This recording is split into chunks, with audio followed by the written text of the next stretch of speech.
आज 7 सितंबर है और आज कृष्ण जन्माष्टमी है। तो आप सभी को हैप्पी जन्माष्टमी।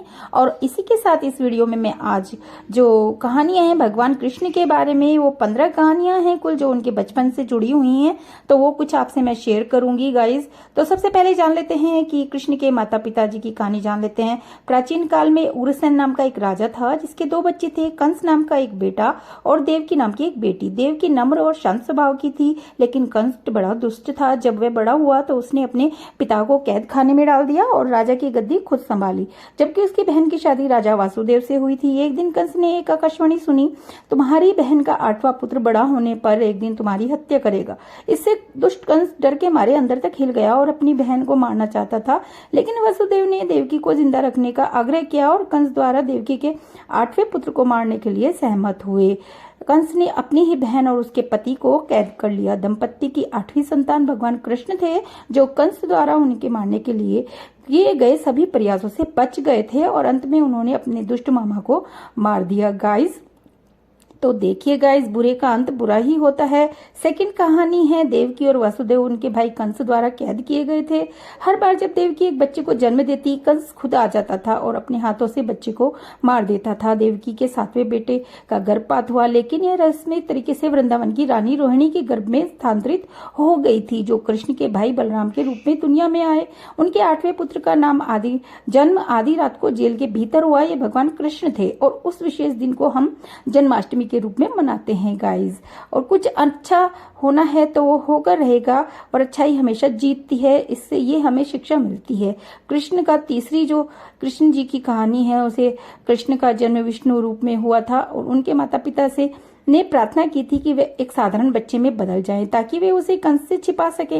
प्रभु ने अपने पिता को उन्हें वृंदावन ले जाने और नवजात बच्ची के साथ अदला बदली करने की सलाह दी गई। फिर जादुई रूप में से कैद खाने के पहरेदार सो गए और सभी ताले और जंजीरें अपने आप खुल गई। यह सब श्री कृष्ण सीरियल में हमने देखा ही है गाइस। वसुदेव छोटे कृष्ण को लेकर वृंदावन के लिए रवाना हो गए। जब वे यमुना नदी के तट पर पहुंचे तो उन्होंने देखा कि नदी में बाढ़ आई हुई है। अपने सिर पर छोटे कृष्ण को रखते हुए जैसे ही वासुदेव ने नदी को पार करने का प्रयास किया, पानी ने जैसे ही कृष्ण के पैर की अंगूठे को छुआ, यहाँ पर भी रहस्यमय तरीके से नदी का पानी पीछे हट गया, जिससे वासुदेव अपनी यात्रा पूरी कर सके। वह फिर यशोदा के घर पहुंचे, बच्चों की अदला बदली की और बच्ची के साथ वापस कैद खाने लौट आए। देवकी और वासुदेव को उम्मीद थी कि कंस लड़की को छोड़ देगा, क्योंकि भविष्यवाणी थी कि एक लड़का ही कंस को मारेगा, लेकिन कंस ने परवाह नहीं की।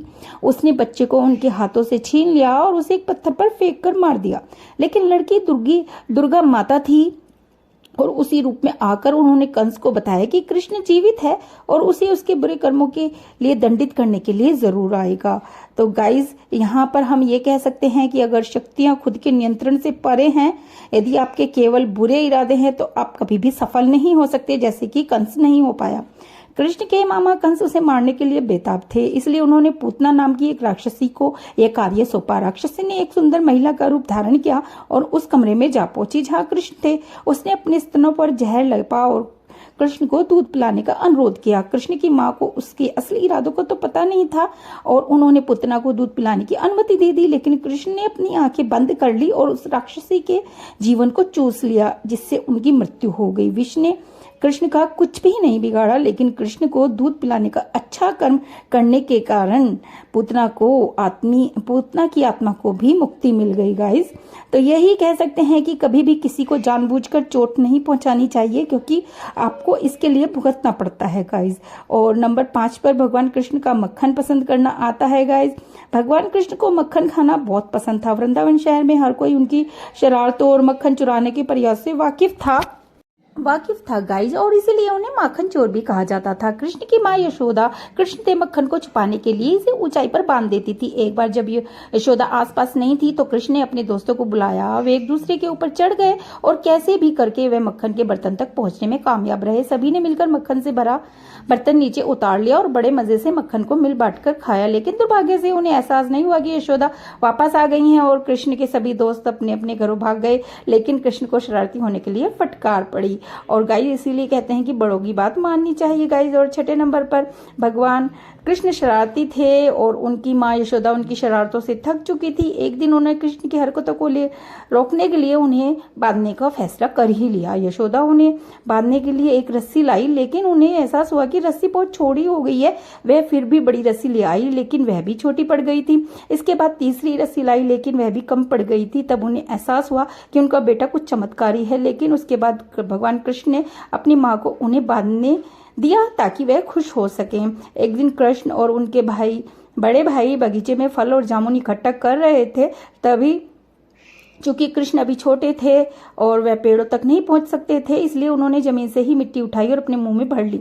दूसरे बच्चों ने यह देखा तो उनकी माँ से शिकायत की। यशोदा उनके पास दौड़ी दौड़ी आई और उन्होंने कृष्ण से पूछा कि क्या उन्होंने मिट्टी खाई है। उन्होंने नाक का इशारा करते हुए सिर हिला दिया। यशोदा ने कृष्ण से मुंह खोलने के लिए कहा, लेकिन वे इतना डर गए थे कि उन्होंने मुंह खोलने से इनकार कर दिया, ताकि जब उनकी माँ ने उनसे गुस्से से मुंह खुलवाया तो उन्होंने अपना मुंह खोल दिया। जब यशोदा ने मुंह के अंदर देखा तो मिट्टी के बजाय उन्हें पूरा ब्रह्मांड कृष्ण के मुंह के अंदर दिखाई दिया। सितारे, आसमान, पहाड़, महासागर, सब कुछ। वे आश्चर्य से आश्चर्यचकित हो गई और कृष्ण मुस्कुराते रहे। तब यशोदा को एहसास हुआ कि वह कोई साधारण बालक नहीं है, बल्कि स्वयं भगवान है। और एक दिन कृष्ण जब उनके दोस्त यमुना नदी के किनारे खेल रहे थे, तब उनकी गेंद नदी में गिर गई, जहां 110 सिर वाले नाग कालिया राज करते थे और अपने परिवार के साथ रहते थे। गाइस, कृष्ण ने गेंद को पुनः प्राप्त करने के लिए गोता लगाया, लेकिन कालिया ने उनके जहर से पानी को जहरीला बनाना शुरू कर दिया। यहाँ पर कृष्ण जी ने उनका सामना किया और उसे पानी को जहरीला ना करने के लिए कहा, लेकिन कालिया ने मना कर दिया। तब कृष्ण उनसे लड़े और उतने बड़े नाग को पराजित कर उसके सिर पर नृत्य करने लगे। उन्होंने सर्प को नदी छोड़ने और कभी वापस ना आने का आदेश भी दिया। गाइस, और इसका यही मतलब है कि यदि युद्ध की तुलना में शांति एक बेहतर उपाय होता है। एक दिन वृंदावन में एक विशाल बैल आया और उसने लोगों पर हमला करना शुरू कर दिया। किसी को पता नहीं था कि वह कहां से आया था। हर कोई को अपनी जान बचाने के लिए इधर उधर दौड़ने लगा। वे फिर कृष्ण जी के पास पहुंचे मदद मांगने के लिए। जब कृष्ण बैल के सामने आए तो उन्हें समझ आया कि वे वास्तव में एक राक्षस है, लेकिन कृष्ण शक्तिशाली होने के कारण बैल से निपटने और उनसे सींगों में छेद करने में इतने कामयाब रहे। जब लड़ाई समाप्त हो गई तो दानव ने बैल के शरीर को छोड़ दिया और प्रभु के सामने झुक गया। उसने बताया कि वह भगवान बृहस्पति का शिष्य था और उसे राक्षस बैल बनने का शाप दिया गया था, क्योंकि वह अपने शिक्षक का सम्मान नहीं करते थे। तो गाइस, अपने बुजुर्गों और शिक्षकों का हमेशा सम्मान करना चाहिए। कृष्ण की कथाओं से हमें कुछ ना कुछ सीख जरूर मिलती है। और 10वीं कथा यह है कि जब कृष्ण ने दानव बैल अरिष्टासुर को पराजित किया तो नारद नामक एक ऋषि कंस के पास गए और उन्हें बताया कि कृष्ण वासुदेव और देवकी से पैदा हुए 8वें पुत्र हैं और यह देव निर्दिष्ट था कि वे कंस को मारेंगे। इससे कंस को गुस्सा आया और उसने कृष्ण को मारने के लिए लंबे बालों वाले घोड़े केशी को बुलाया। अश्वराक्षस कृष्ण को मारने की उम्मीद से वृंदावन के लोगों को डराने लगा, लेकिन कृष्ण उससे डरे नहीं। उन्होंने केशी को एक लड़ाई के लिए चुनौती दी और अपनी कोहनी से केशी के सभी दांत तोड़ डाले। कृष्ण ने जब राक्षस घोड़े को गला दबाकर उन्हें मृत्यु के घाट उतार दिया और उसके बाद कृष्ण को एक नया नाम दिया गया, केशव। तो आपको पता चला गाइस कि केशव क्यों कहते हैं कृष्ण जी को। जिसने केशी को मार दिया था वह हुआ केशव। तो यह कृष्ण जी की हमें कथा यह सीख देती है कि डरो मत और डटे रहो। भगवान ब्रह्मा ने एक बार कृष्ण पर एक चाल चलने का फैसला किया। उन्होंने कृष्ण के सभी दोस्तों से कहा कि वे गायों को लेकर जाएं और एक गुफा के अंदर छिप जाएं। जब कृष्ण को कोई नहीं मिला तो उन्होंने अपने सभी मित्रों के अवतार ले लिए और वृंदावन लौट आए। घबराकर परेशान होकर भगवान ब्रह्मा जब वृंदावन आए तो कृष्ण को सभी के रूप में देखकर उन्होंने महसूस किया कि उन्हें कृष्ण की परीक्षा नहीं लेनी चाहिए थी। तो गाइज, आपको हमेशा अपने दोस्तों की मदद करनी चाहिए, यही सीख मिलती है। और गाइस, भगवान कृष्ण और पहाड़ी का भी एक किस्सा है।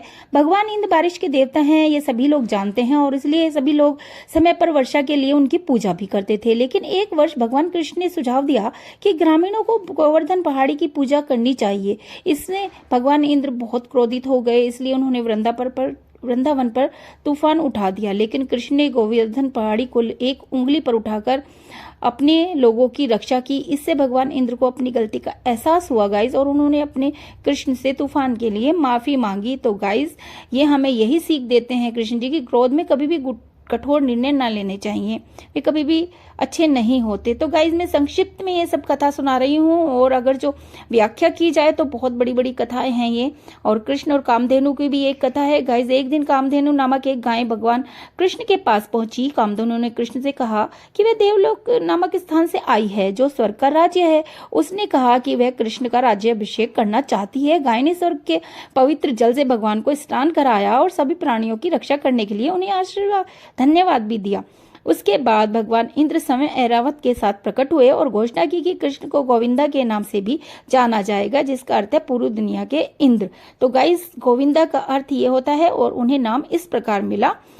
और यह भी कहानी हमें यही सीख देती है कि सभी का सम्मान करना चाहिए, मनुष्य और जानवर दोनों का।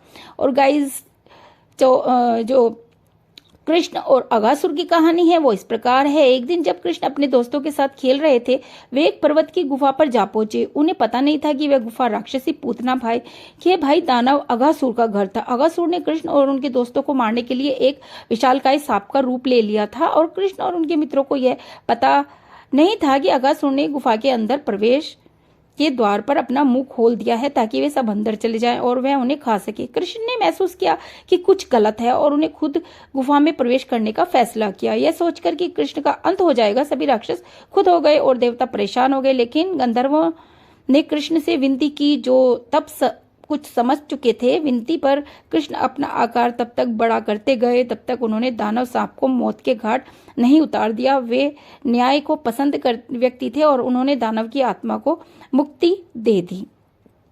तो गाइस कृष्ण और कंस की मृत्यु का जो कथा है वो सबसे लास्ट में आती है। जब कृष्ण ने कंस द्वारा भेजे गए सभी राक्षसों और राक्षसियों को हरा दिया तो कंस चिंतित हो गया। उसने कृष्ण और उनके भाई बलराम को मथुरा वापस लाने के लिए अपने नौकर अकुर को भेजा। उन्होंने अपने दो सबसे ताकतवर पहलवान साजिश रची। कृष्ण और बलराम ने चुनौती स्वीकार की और अपने विरोधियों को आसानी से हरा दिया और उन्हें मार डाला। यह सब देखकर कंस ने अपना आपा खो दिया और अपने सैनिकों को उन्हें राज्य से निकालने का और वासुदेव या उग्रसेन को मार डालने का आदेश दिया। सुनकर कृष्ण कंस पर टूट पड़े और कंस के मुकुट को गिरा दिया और उसके बाल पकड़कर घसीटते हुए कुश्ती के अखाड़े तक ले गए। कंस यह साबित करने के लिए बेताब था कि वह एक बेहतर सेनानी है। उसने कृष्ण से लड़ाई की चुनौती स्वीकार कर ली। कृष्ण ने उसे एक जोर से मुक्का मारा और उसकी मृत्यु हो गई। यह देखकर कंस के 8 भाइयों ने उन पर हमला किया, लेकिन बलराम अकेले ही अपनी गदा से उन सभी को मार डाला। जब कृष्ण अपने जन्म देने वाले माता पिता देवकी और वासुदेव से मिले तो अति प्रसन्न हुए। तो गाइज इससे हमें कहानियों से यही सीख मिलती है, इन कृष्ण जी की कहानियों से, कि सच्चाई और अच्छाई की हमेशा जीत होती है। और बच्चों को ये जरूर सीखना चाहिए इन कथाओं से। अपने जो हमारे बहुमूल्य बातें हैं, जो ज्ञान का भंडार है, अपने बच्चों को इनसे अवगत जरूर कराना चाहिए ताकि उनसे ये सीख लें। और कृष्णा जी ने फिर गीता में भी इतना अच्छा ज्ञान दिया है, तो ये सब व्याख्या में तो खेल खेल में ही समझाई है कृष्णा जी ने, लेकिन गीता में अर्जुन को विस्तार से इन्होंने ज्ञान दिया, हर विषय में हर चीज के बारे में बताया है। और ये सब कथाएं थी जिनसे कि हमें प्रेरणा मिलती है। तो गाइज आपको ये सब कैसे लगे? थोड़ा वीडियो लंबा जरूर हो गया है, लेकिन आज के दिन कृष्ण जन्माष्टमी के उपलक्ष्य में हम कृष्ण जी के बाल्यावस्था के इन कथाओं को सुनते हैं तो उससे हमें पुण्य भी प्राप्त होता है गाइज। तो मेरा यही सबसे कहना है कि आप इस वीडियो को जरूर देखें और लाइक शेयर करें।